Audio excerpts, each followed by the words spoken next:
Welcome to the PCFL Show. It's a top 5 countdown as we've got Week 5 previews, Week 4 highlights, 3 Chiefs, 2 cheerleaders, on the one show to watch.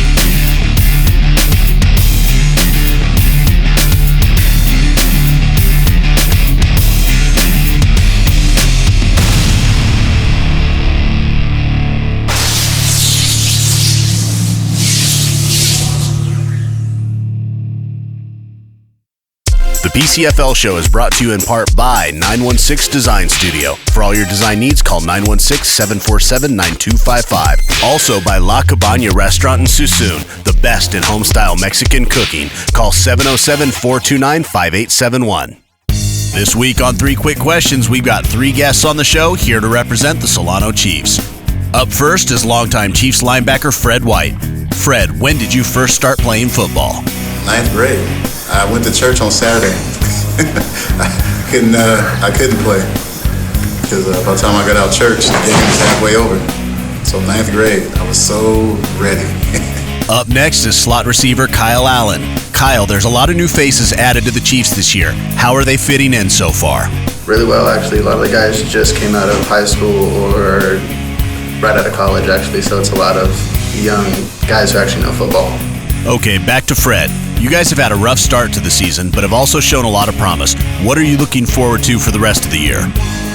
We're really finding out who we are. We're so new. We've only got about 10 returning players with about 50 rookies. They're fast, hungry, and ready to prove themselves.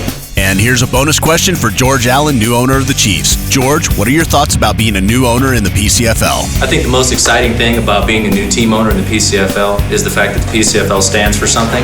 I came into this 2 years ago, saw the ins and the outs of the league, saw something that was very exciting to be part of. We talked with the other owners. I think if we all manage to stay that course together, we'll get the fans, we'll get the players in the other organizations that want to be part of something that has some character and integrity. Again, I'm just very excited to be part of it. It's like a honeymoon, I guess you could say right now, but I don't want to lose that fire. Thanks, George, and welcome to the PCFL. We're thankful to have guys like you as a part of this league and look forward to continuing to build things up together. Now let's get to the highlights.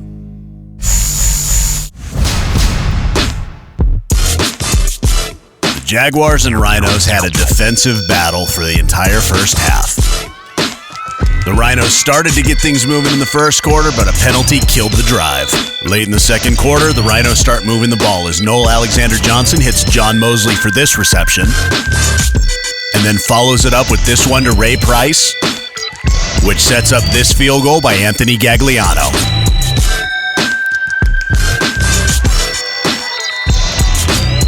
With time running out in the half, the Jags punt the ball to the Rhinos, but the Rhinos fumble it and aren't able to capitalize. Those missed opportunities come back to haunt the Rhinos as in the second half, the Jaguars go on the move.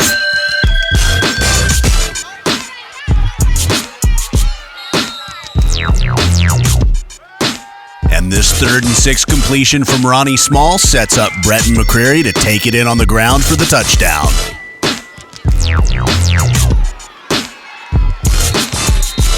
And Justin Bergendahl puts the point after through. Your final score is Central Valley Jaguars 7, California Rhinos 3.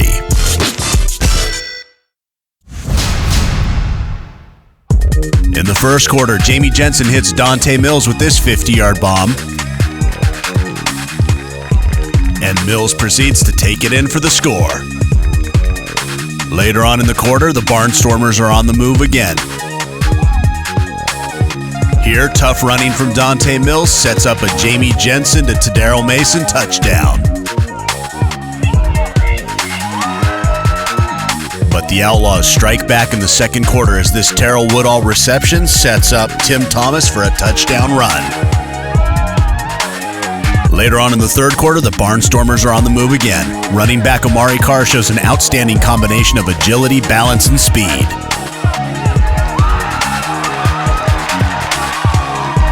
That amazing run sets up this Jamie Jensen pass to Randy Lambert for the touchdown. And on the ensuing possession, Outlaw quarterback Scotty Cordiar hits Jakari Johnson, who makes an amazing grab and takes it in for 6. And in the fourth quarter, the Barnstormers go back to their ground assault as Omari Carr takes it in for the score. But the Outlaws weren't finished yet as Terrell Woodall takes the direct snap and takes it in for the touchdown. With time running out in the game, the Barnstormers are looking to keep the clock moving. Dom Vargas for the Outlaws picks it off and takes it back 35 yards.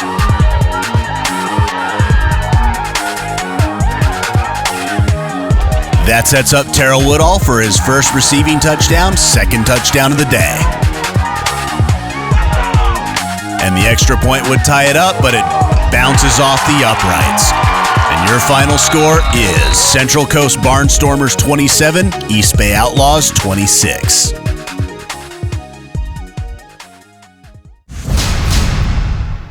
The first quarter was a defensive battle.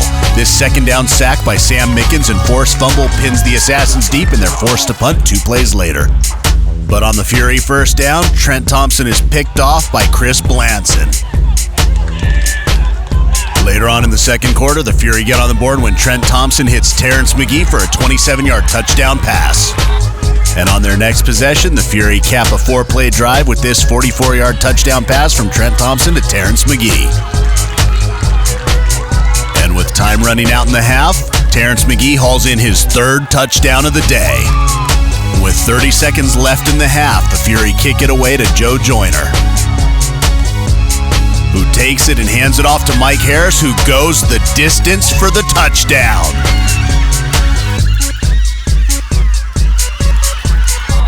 The Fury's opening 6-play drive ends with this 10-yard touchdown run by Kimby Drayton. The point after is good, and they extend their lead. The Assassins start to move the ball, but it is fumbled and recovered by the Fury's Tyler Brunn. That sets up this 42-yard field goal by Nick Whitaker.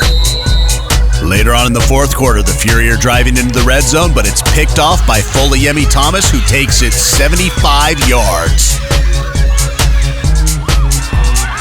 That sets up Mike Harris taking the snap and taking it in for the touchdown.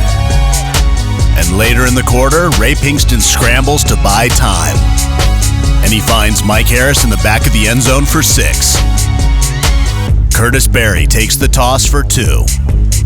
And your final score, Capital City Fury 30, Bay Area Assassins 20. The PCFL Show is brought to you in part by Graves Video Production. Capture life's great moments. Go to gravesvideo.net. Also by HostedSports.com, the only one-stop place for all sports on the web. You are watching the PCFL Show with your host, Angry Mike.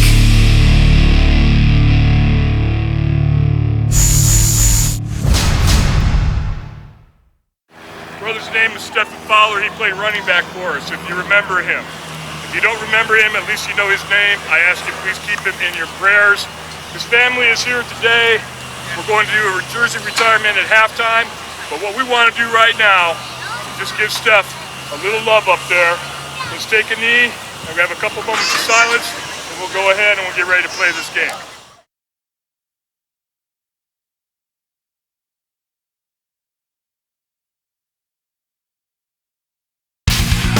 The Stallions' first drive of the day starts out strong, moving the ball down the field. But the Chiefs' defense holds, and the Stallions settle for a field goal from Danny Betancourt. Later on in the second quarter, Kevin Vi hits Anthony Royal for a 40-yard touchdown pass. But the Chiefs come right back, and Alton Seymour hits Tony Quentin for the touchdown. And Austin Winston pulls in the 2-point conversion. On their next possession, Alton Seymour hits Kyle Allen over the middle for a 43-yard touchdown. Another 2-point conversion, this time to Reggie White, and the Chiefs take the lead. But the Stallions come right back, and Vi hits Royal again, putting the Stallions down on the 6-yard line. That sets up Allen Webster right up the middle for the touchdown. Danny Betancourt's point after is good, and the Stallions are up by 1 at the half. In the third quarter, Kevin Vai hits Bobby Madu to extend their lead. But Solano comes right back as Seymour scrambles and hits Reggie White with the touchdown. The Chiefs go for two, but the snap is bobbled and they are unable to convert.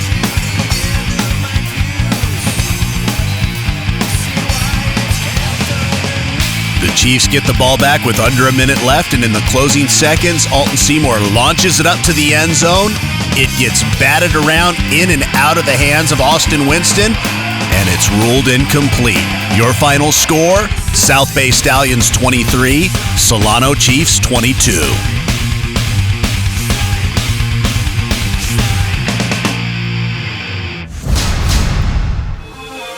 Middle of the first quarter, the Ducks are moving the ball, but Greg Taylor gets in, forces the fumble, and Alex Cortez recovers. But the Heat aren't able to take advantage as Hector Munoz gets in for the sack. So Redding punts the ball to Keyjon Murphy, who takes the ball inside the 20, makes a cut, and takes it to the house.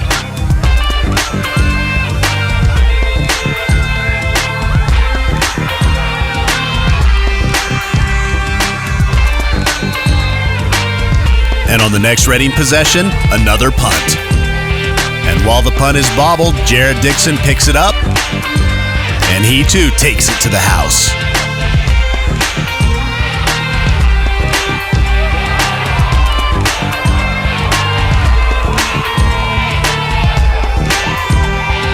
In the second quarter, Redding was moving the ball and they took a shot at the end zone, but it was picked off by Murphy. They proceeded to then march down the field, capping off their drive with this touchdown run by Antoine Vaughns. And on their next possession, Cody Allen hits Tim Lang for the touchdown. And right at the end of the half, the Ducks add another score as Cody Allen hits Michael Conway. Later on in the third quarter, running back Derek Stevens runs in a 16-yard touchdown. And in the fourth quarter, Logan Hollis Jr. rolls out and hits Derek Howard, who makes a great grab at the goal line. And Mort Guyvet finishes perfect for the day with another point after. And your final score, Delta Ducks 48, Redding Heat nothing. Let's take a look at our top performers of the week.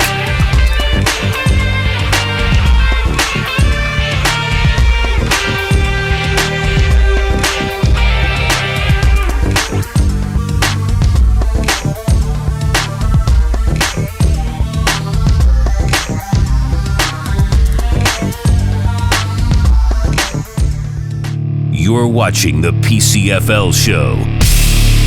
It's time for the Week 5 previews. This week, the Central Valley Jags have the bye, so we'll see more of them next week.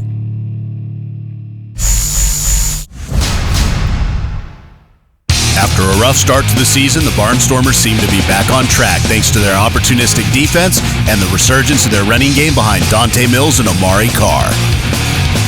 The Golden State Giants are a threat to score anytime they hit the field. Not only are they balanced on offense and defense, but also solid on special teams led by not one, but two kickers. The Central Coast Barnstormers take on the Golden State Giants this Saturday, Galileo Academy Field at 1 o'clock, sponsored by Bob's Donuts. Coming off a close, hard-fought loss, the Outlaws are looking to gain some ground in the standings with a win over the California Rhinos. The Rhinos, meanwhile, need the win to stay over 500 and to maintain ground in the developing playoff race. Two tough defenses square off as the East Bay Outlaws take on the California Rhinos this Saturday, 1 o'clock at Hayward High School.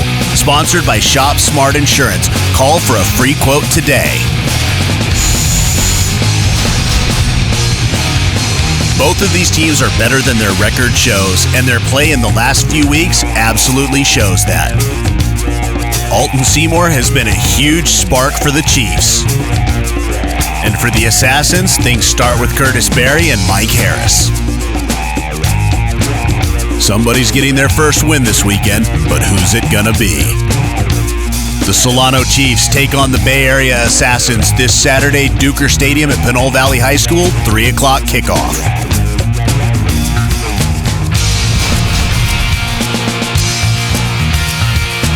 Coming off an emotional victory this past week, the Stallions take the show on the road and head up to Reading.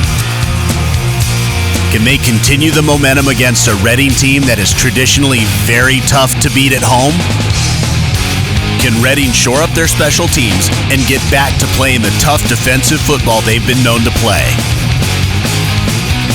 The South Bay Stallions take on the Reading Heat this Saturday, Shasta College, 6 o'clock kickoff, sponsored by Shameless O'Leary's. If you're lucky enough to be Irish, then you're lucky enough.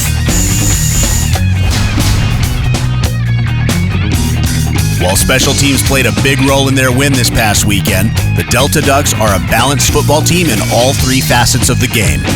Their defense is stout, and their offense has shown a quick strike ability. The Capital City Fury are similar in some respects. Their defense is strong, they've been able to take advantage of special teams, and they've been able to take advantage of their deep threats. Two undefeated teams collide as the Delta Ducks take on the Capital City Fury. This Saturday, Highlands High School, kickoffs at 7 o'clock, sponsored by GT Painting. Your image is our business. Call 888-571-6116 or go to gtpaints.com for more info. Well, that's it for this episode. Everyone may hate City P, but we don't. Why? Because City shares the show links on Facebook, and you should too. The more people we share within our community, the more people we get out to our games. Also, check out the PCFL.com for the latest show, stats, and schedule. I'm your host, Angry Mike, and I'll see you next week.